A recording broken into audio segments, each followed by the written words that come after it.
comes to perpendicular to the baseline. And I call that the transition point. Because as it turns out, basically before the transition point, the forward swing is a very linear acceleration of the racket. After the transition point, it's a very rotational acceleration, angular acceleration of the racket. Let's see how those two pieces play out. So the force of the pull by the racket on the hand is well aligned with the shaft of the racket. You'd think I would figure it out. We're not too bright here. Stick with me, now my pointer's not working.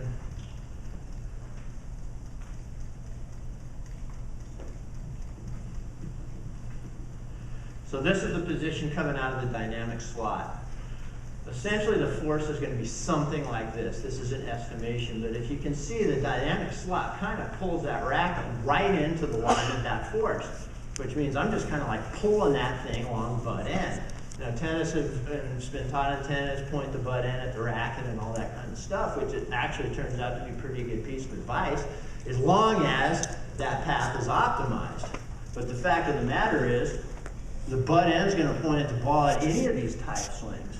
The question is, how long can that racket be dragged along the line of the pulling force?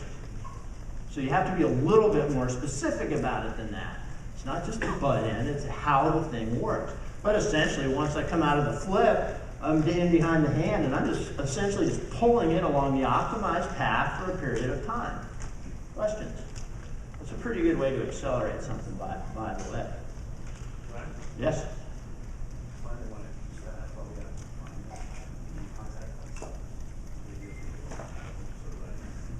Really?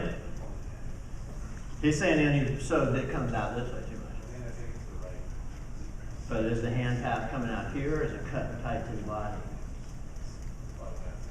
He's saying when he teaches that optimized path, kids tend to spray the ball out to the right. So and a lot of times if you teach that, the arm tends to come out at too sharp of an angle this way. So if you watch them hit from behind, the actual path, the direct path is fairly close to the body. I mean, it's away. But a lot of times when you're teaching this, you'll have people out like this. Forget that one, that ain't gonna work. So, I mean, when I say it's optimized, it's gotta be optimized, and it's gotta be optimized by the coach, right? It's not gonna optimize itself. So this is in the rotational component. This one blows people's mind. Frankly, it blew my mind for a long time. But now, I really like it.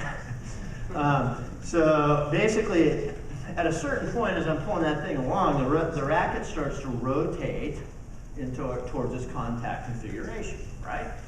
And so as my hand's pulling forward, because it's attached to my shoulder, it has to start braking a little bit to the inside like this, so it's not purely a linear path. Well, as it does, it starts pulling the racket in a little bit also, but from the grip. In physics, we call that a centripetal force. Okay? And basically what's happening is, as I come out of the slot, my hand starts to pull into the inside.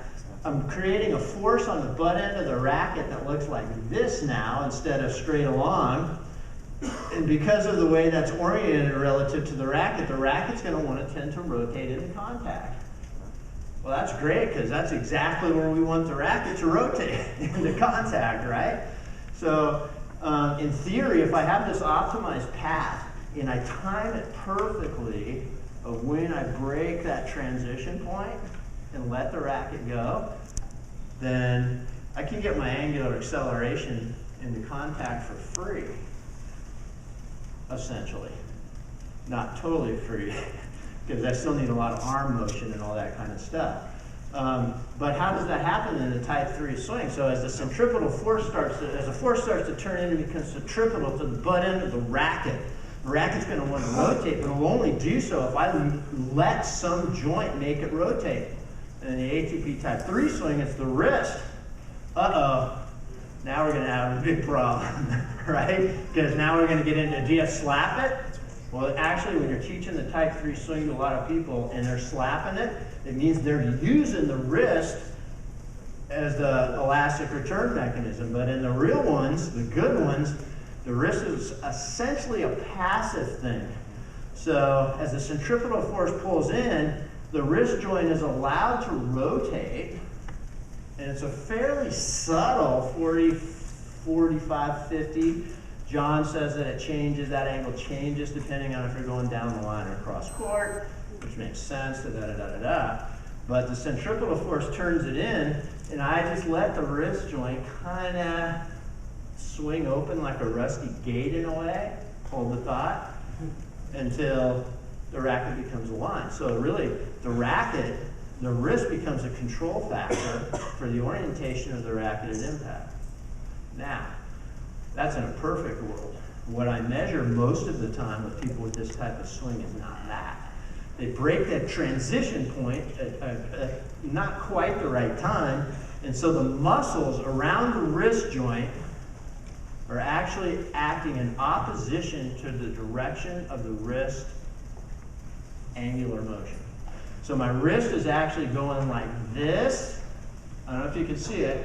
To allow the centripetal force to do its job, the muscles are working in the opposite direction to slow the rate of that rotation and make sure the racket is aligned properly at impact. Questions? That one gets a little funky. So are you saying that in the ideal transition point, the racket is snapping the wrist, not the other way around? No.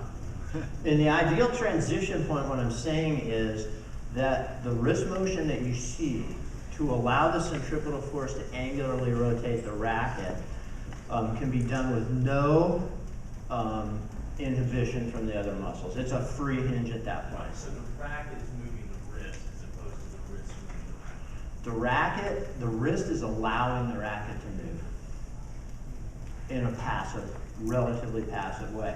Now, people coming from the inside, we haven't talked about the type 2 or type 1s in a long time. They end up I actually measure active wrist motion coming into contact.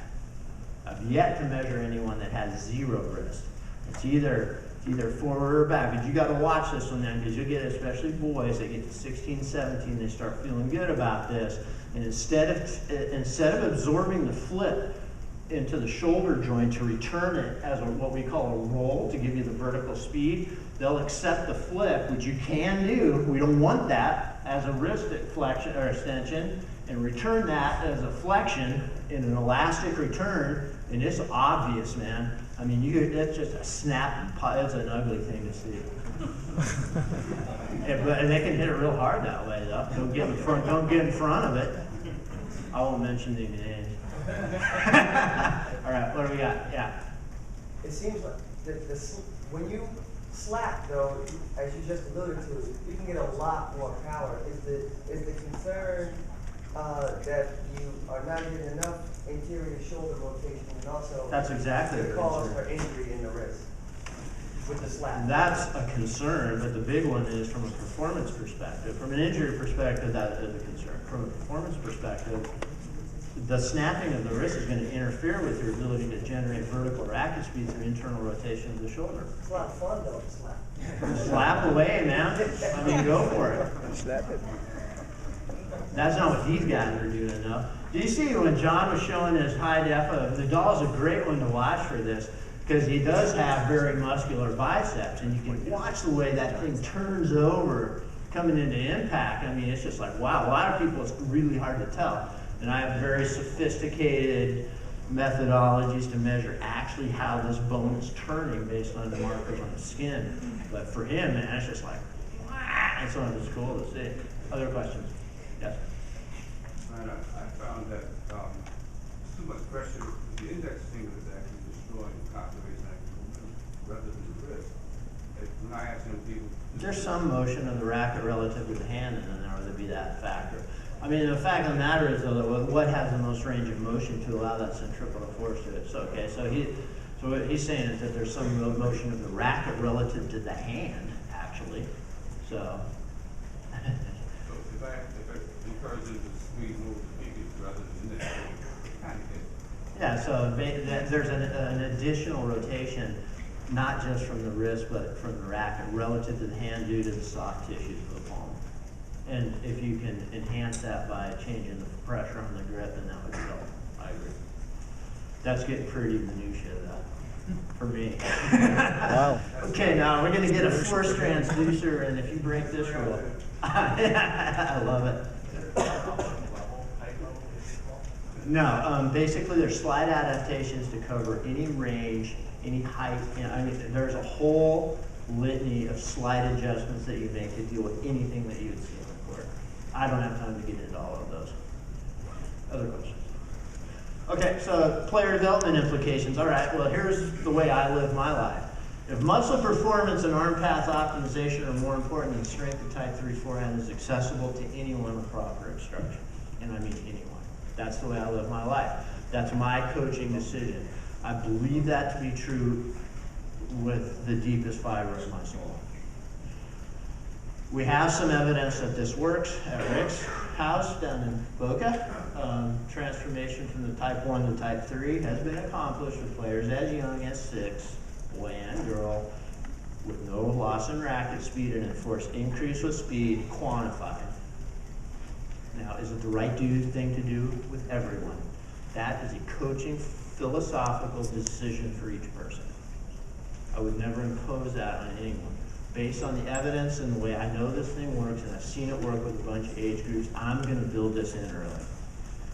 Other people may tend to go with a more traditional kind of a swing and go to an evolution of the stroke. That's a coaching decision. My goal today was to try to explain a little bit about the physics of how this thing works. Because in fact, if you're gonna teach this stroke, you need to know a little bit about how it works. Otherwise, you can take people down very bad roads. Questions? Yes, sir. So, right before impact, the wrist is relaxed enough that it has a rolling effect through impact. You're gonna see the wrist do this, Right. but this is coming from the twist rotation. I'm sorry. This is coming from the twist, the internal rotation of the shoulder. It's just a transmission thing. The wrist doesn't have capability to do a twist rotation. Is that what you're talking about? When you say the rolling, the whole arm is rolling Right. from the shoulder joint.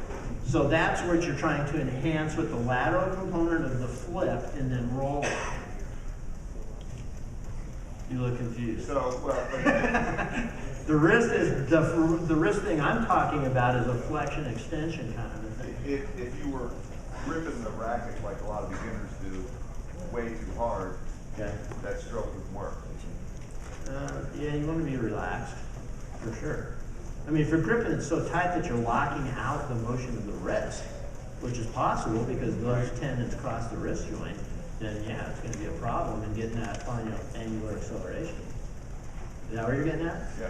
So this nice little passive hinge thing, okay, if you're gripping it super tight, but what I'm saying is what most people are doing is contracting the muscles in the other direction to slow the rate of that rotation. That's what I'm saying. And I'm saying the key to not doing that is when does the racket stop becoming linear and start becoming angular? That's the trick. And that's what you want to play with. Yes? Am I correct that the exhale through the swing is critical? Yeah, because there's a looseness that has to occur in order